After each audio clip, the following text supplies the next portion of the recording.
do a walkthrough of how to create the axle peg for the miniature train project in Autodesk Fusion. I'm going to go ahead and start by creating a sketch on the XZ plane here.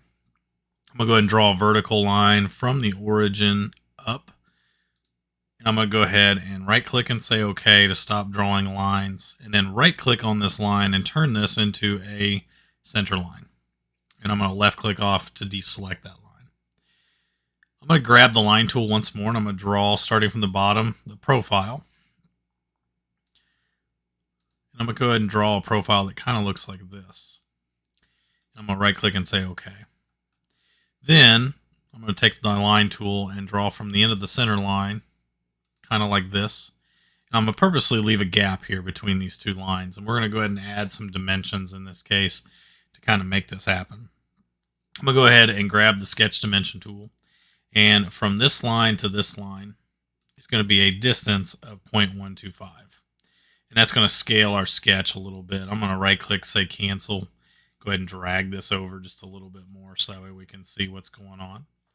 And then what's going to happen here is we're going to go ahead and dimension from this line to this line 1 inch, which is going to kind of move some of our lines, which can be a little scary, but all we got to do is make sure to just drag this line back into play, and that way we're good to go. All right, the outside diameter, when I select the center line to this vertical line, is going to be 0.422. And then the diameter of this portion from this center line to here on the bottom will be 0.25.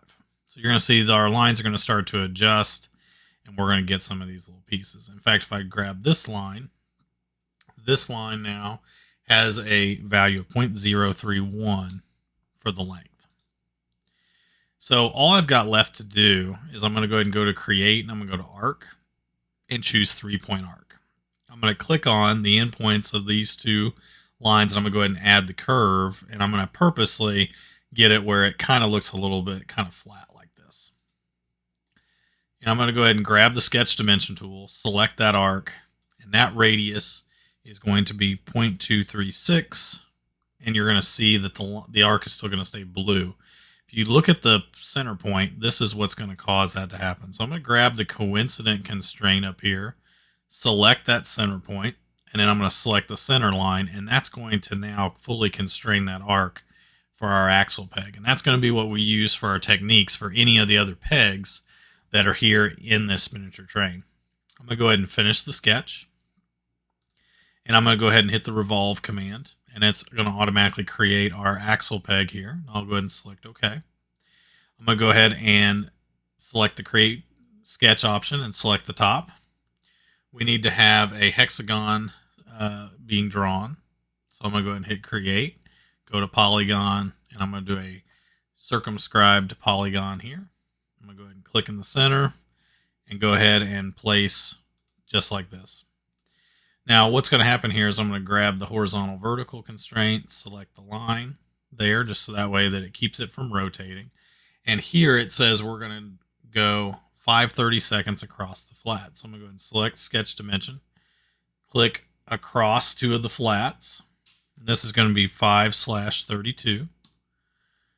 I'm going to go ahead and finish the sketch, put it in the home position, and extrude. And I'm going to go ahead and select that hexagon, and I'm going to go down into it, and it's going to be a negative 0.111. And go ahead and select OK.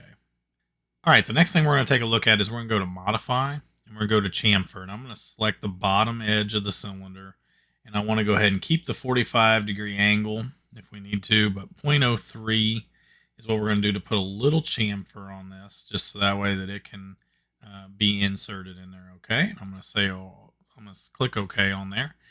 All right, let's go ahead and add the thread feature last, and I'm going to go ahead and click on Create.